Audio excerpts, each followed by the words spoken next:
I was on a Facebook group earlier and I found a question that I thought was a really good question, and I thought I'd share it because I'm sure that a lot of people have had a similar question themselves, and then I'll give an answer to it. So the post was, I'd love to start running again but worry my plantar fasciitis will return.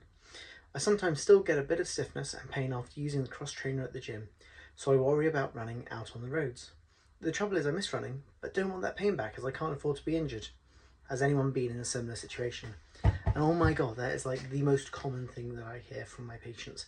At the end of their treatment, they go, so can I go back to what I was doing? And I mean, generally speaking, they're already running if I've been treating them. But my general advice is that when it comes to your plantar fasciitis, you're looking at what your pain is like the morning after activity. It's not so much immediately after, and it's not so much in the during period, but the morning after. So if you wake up and you're in more pain, then you've probably overdone it, either through the activity you did the day before or through the exercise that you did. Because don't forget, it's not just about the running, it's about the running and living life. So what you want to do is you want to find a happy medium. You want to find how much of life you can do. So, you know, picking the kids up from school, walking to work, walking the dog, cooking, cleaning, whatever, and then doing your preferred activity, running, squash, tennis, whatever it is. And then once you have worked out how much of your daily activity, you then work out how much of your exercise you can do. So for runners in particular, I normally recommend doing the couch to 5k. The reason being that when you do the couch to 5k, you're limited by the program.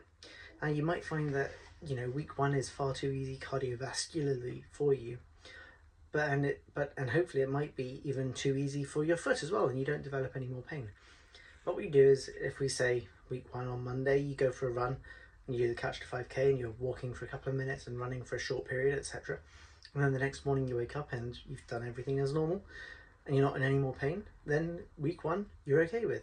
And maybe I would say, well, do another of the week one runs and see how you are the next morning. And if things are good, you can progress. So you're looking at progressing rather than every third or fourth run, you're looking at progressing every second run. So you do week two and you then see how you are the next morning, and then you progress and so on. And what you're looking at is when you then start developing more pain the next morning, and then you look at the day before and you go, I didn't do any more than I would usually do. I did the same amount of walking the dogs and kids and to school and vacuuming, etc. And I did this extra bit of running.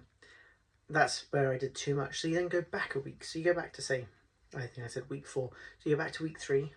And you do that for another couple of runs, and then you try week 4 again. And you just keep on going backwards and forwards between those two. And then when you get to a point where you wake up and you're not in more pain, or it's very, very tolerable, or it passes quickly, you then move up again and you keep on going.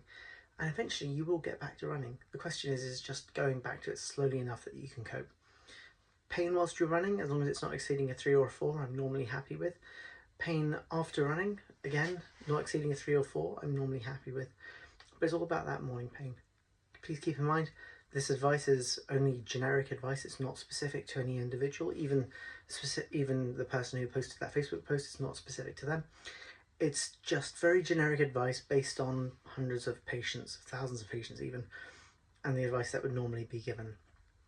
This only applies to tendinopathy, stress fractures and things like that will have very slightly different advice for management, and it will all depend on what stage you're at in the healing process.